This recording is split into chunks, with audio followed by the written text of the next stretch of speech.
Del temps a la música. L'Orquestra Simfònica de les Illes ofereix un concert extraordinari a Palma amb el Messies de Händel com a estrella del repertori i col·laboren la Coral Universitat Illes Balears i 6 cors més de Mallorca.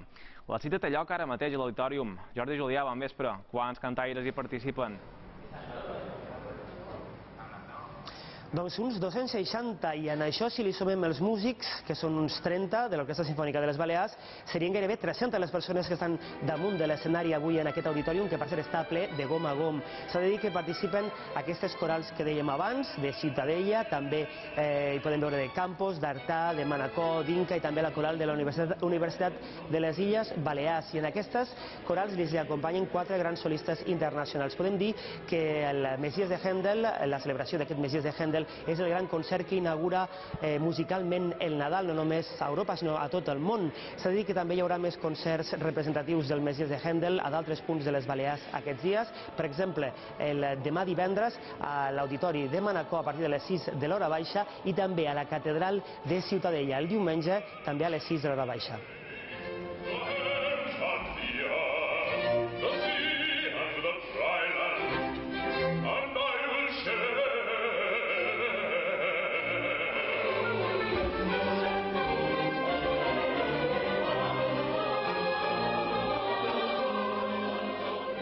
Que estan molt il·lusionats, la gent inclús hi ha cores que mai havien actuat en l'orquestra simfònica i això resulta que l'orquestra se fan seva. Me gusta, no tengo explicación, me gusta, me llena. Diuen que el Nadal comença just quan comença l'obra representació del Messies de Händel.